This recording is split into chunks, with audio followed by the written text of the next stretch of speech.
সম্মানিত মুসল্লিয়ানি কেরাম, কুরবানি আসন্ন, কুরবানি আমাদের সামনে আসছে।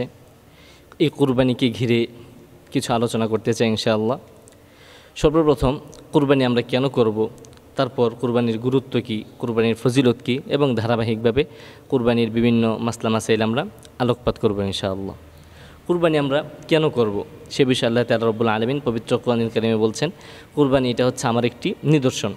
আল্লাহ তাআলা রব্বুল আলামিন পবিত্র কোরআনুল কারীমে বলেন, وَمَن يُعَظِّمْ شَعَائِرَ اللَّهِ فَإِنَّهَا مِن تَقْوَى الْقُلُوبِ। যে ব্যক্তি আমার নিদর্শনকে সম্মান করবে, আমার নিদর্শনগুলোকে ভক্তি করবে, শ্রদ্ধা করবে, তাজিম করবে, ফাইন্নাহা মিন তাকওয়াল কুলুব, নিঃসন্দেহে এটা তার অন্তরের তাকওয়া থেকেই। অর্থাৎ যে ব্যক্তি আল্লাহ তাআলার নিদর্শনগুলোকে সম্মান করবে, কুরবানি এটা হচ্ছে আল্লাহ তাআলার একটি নিদর্শন।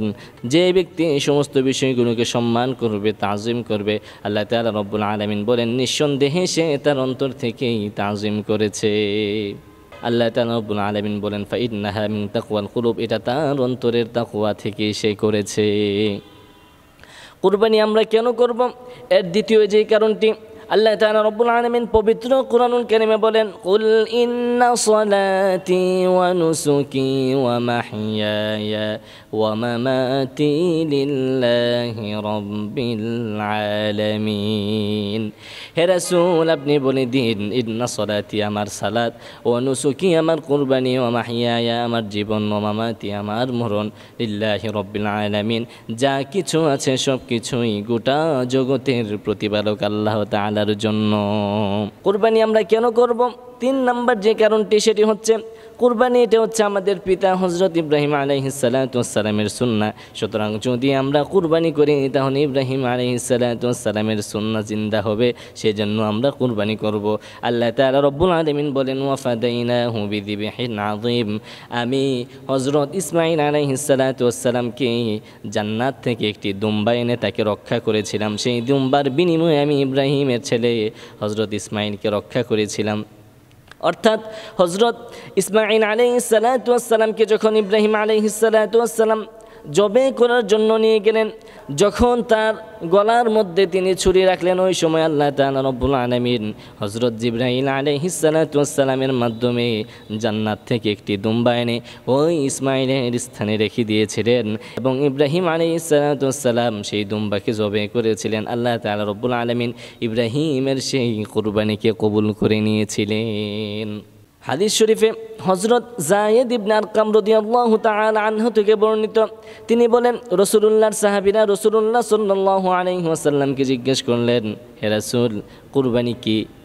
তখন রাসূলুল্লাহ বললেন, সুন্নাতু আবুইকুম ইব্রাহিম, এটা হচ্ছে তোমাদের পিতা হযরত ইব্রাহিম আলাইহিস সালাতু ওয়াস সালামের একটি সুন্নাহ।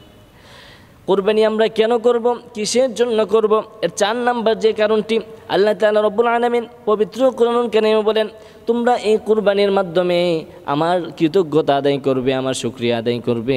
রব্বুল আলামিন বলেন, ওয়াল বুদনা জাআলনাহা লাকুম মিন শাআইরিল্লাহ, কুরবানির যে উট রয়েছে এটা তোমাদের জন্য আল্লাহ তাআলার নিদর্শন হিসাবে বানিয়েছি। লাকুম ফিহা খায়র, এতে তোমাদের জন্য কল্যাণ রয়েছে, তোমাদের জন্য উপকার আছে।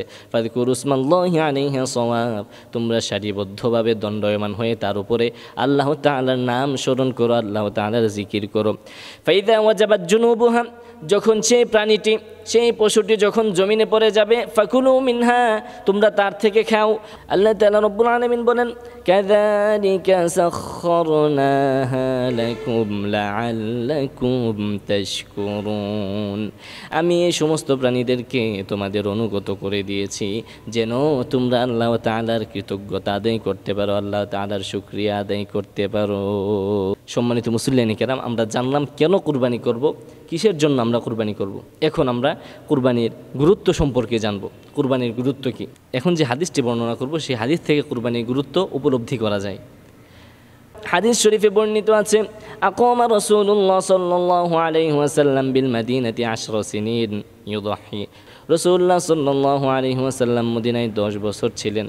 সেই যেই 10 বছর রাসূলুল্লাহ মদিনায় ছিলেন প্রত্যেক বছর রাসূলুল্লাহ কুরবানি করেছেন। যেখানে রাসূলুল্লাহ মদিনায় থাকা অবস্থায় 10 বছরের 10 বছরই কুরবানি করেছেন, সেটার গুরুত্ব কি কম? সেটার গুরুত্ব অপরিসীম, অনেক গুরুত্ব।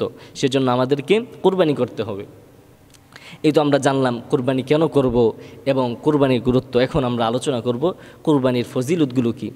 কোরআন এবং সুন্নাহ থেকে কুরবানির ফজিলতগুলো আমরা জেনে নিব। হাদিস শরীফে বর্ণিত আছে, রাসূলুল্লাহ সাল্লাল্লাহু আলাইহি ওয়াসাল্লাম বলেন, মা আমিলা আদম মিন আমালি ইয়াউমিন নাহরি আহাব্বু ইলাল্লাহি মিন ইহরাকিদ দাম। রাসূলুল্লাহ সাল্লাল্লাহু আলাইহি ওয়াসাল্লাম বলেন, ঈদের দিনে আদম সন্তানের যত কাজ আছে, ভালো কাজ আছে, সবচেয়ে গুরুত্বপূর্ণ এবং সবচেয়ে ফজিলতপূর্ণ এবং আল্লাহ তাআলার নিকট পছন্দনীয় যে আমল, সেটি হচ্ছে কুরবানি করা, রক্ত প্রবাহিত করা।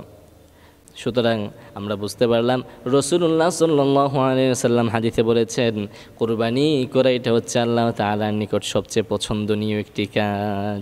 দ্বিতীয় যে ফজিলত, রাসূলুল্লাহ সাল্লাল্লাহু আলাইহি ওয়াসাল্লাম বলেন, ইন্নাহা লা তাতি ইয়াউমাল কিয়ামাতি বিকুরুনিহা ওয়া আশআরিহা ওয়া আযফারিহা। কিয়ামতের দিন কুরবানির যে পশু আছে সেটি আল্লাহ তাআলা রব্বুল আলামিনের কাছে দাঁড়াবে, হাজির হবে। তার শিং, তার খুর এবং তার পশমগুলো নিয়ে আল্লাহ তাআলা রব্বুল আলামিনের কাছে দাঁড়াবে। তার কুরবানির পশুর রক্ত জমিনে পড়ার আগে আল্লাহ তাআলা রব্বুল আলামিনের নিকট বিশেষ মর্যাদায় পৌঁছে যায়। রাসূলুল্লাহ বলেন, তোমরা কুরবানি করো স্বাচ্ছন্দ্য বোধে এবং খুশি মনে, আনন্দ চিত্তে তোমরা কুরবানি করো। কুরবানির 3 নাম্বার যে ফজিলত, সেটি হলো কুরবানির প্রতিটি পশমের বিনিময়ে আল্লাহ তাআলা রব্বুল আলামিন একটি করে নেকি দান করবেন। রাসূলুল্লাহর সাহাবারা রাসূলুল্লাহ সাল্লাল্লাহু আলাইহি ওয়াসাল্লামকে জিজ্ঞেস করলেন, ক্বালু ফামা লানা ফিহা ইয়া রাসূলুল্লাহ, হে রাসূল, আমরা যে কুরবানি করব এতে আমাদের কি ফায়দা, আমাদের কি উপকার? রাসূলুল্লাহ সাল্লাল্লাহু আলাইহি ওয়াসাল্লাম বলেন, ক্বালা বিকুল্লি শা'রাতিন হাসানা। কুরবানির পশুর যে পশম আছে প্রত্যেক পশমের বিনিময়ে আল্লাহ তাআলা রব্বুল আলামিন তোমাদেরকে নেকি দান করবেন।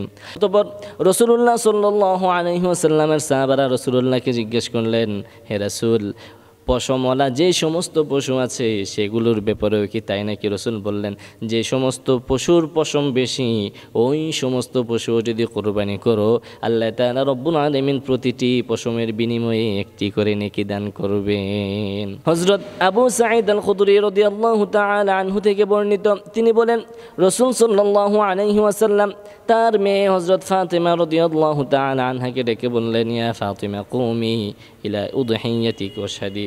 হে ফাতিমা, তুমি তোমার কুরবানির পশুর কাছে যাও। হে ফাতিমা, কুরবানির পশুর রক্ত জমিনে পড়ার আগেই আল্লাহ তাআলা রব্বুল আলামিন তোমার পূর্বের জীবনের যা গুনাহ আছে সবগুলোকে ক্ষমা করে দিবেন। হযরত ফাতিমা রাদিয়াল্লাহু তাআলা আনহা রাসূলুল্লাহ সাল্লাল্লাহু আলাইহি ওয়াসাল্লামকে জিজ্ঞেস করলেন, ইয়া রাসূলুল্লাহ, আপনি এখন যে ফজিলত বর্ণনা করলেন এটি কি শুধু আহলে বাইত যারা আছে তাদের জন্য নাকি সারা বিশ্বের মুসলমানদের জন্য? রাসূলুল্লাহ সাল্লাল্লাহু আলাইহি ওয়াসাল্লাম ফাতিমা রাদিয়াল্লাহু তাআলা আনহাকে ডেকে বললেন, হে ফাতিমা, এটা শুধু আহলে বাইতের জন্য নির্দিষ্ট নয়, বরং গোটা মুসলিম জাতির জন্য আল্লাহ তাআলা রব্বুল আলামিন এই পরিমাণ সওয়াব দান করবেন। কুরবানির 4 নাম্বার যে ফজিলত, সেটি হলো রাসূলুল্লাহ সাল্লাল্লাহু আলাইহি ওয়াসাল্লাম বলেন, বিকুল্লি কতরাতিন হাসানা। কুরবানির প্রতিটি ফোঁটার বিনিময়ে আল্লাহ তাআলা রব্বুল আলামিন নেকি দান করবেন। কুরবানির 6 নাম্বার যে ফজিলত, সেটি হলো কুরবানির পশু কিয়ামতের দিন পুলসিরাতের বাহন হবে। রাসূলুল্লাহ সাল্লাল্লাহু আলাইহি ওয়াসাল্লাম বলেন, আযিমু দুহায়াকুম ফাইন্নাহা আলা সিরাতি মাতায়াকুম। তোমরা মোটা এবং তাজা পশু কুরবানির জন্য ক্রয় করো, কুরবানি করো, কারণ তোমাদের পুলসিরাতে এই কুরবানির পশু তোমাদের বাহন হবে। কুরবানির 7 নাম্বার যে ফজিলত, সেটি হলো এই কুরবানি আপনার জন্য কিয়ামতের দিন ডাল হয়ে যাবে। রাসূল সাল্লাল্লাহু আলাইহি ওয়াসাল্লাম বলেন, যে ব্যক্তি আনন্দ চিত্তে খুশি মনে কুরবানি করবে সেই কুরবানি তাকে জাহান্নাম থেকে বাঁচানোর জন্য ডাল হয়ে যাবে, একটি ডাল হয়ে যাবে। সুতরাং কুরবানির ফজিলত হচ্ছে অপরিসীম। যাদের উপর কুরবানি ওয়াজিব তারা সকলেই কুরবানি দেওয়ার জন্য চেষ্টা করবেন।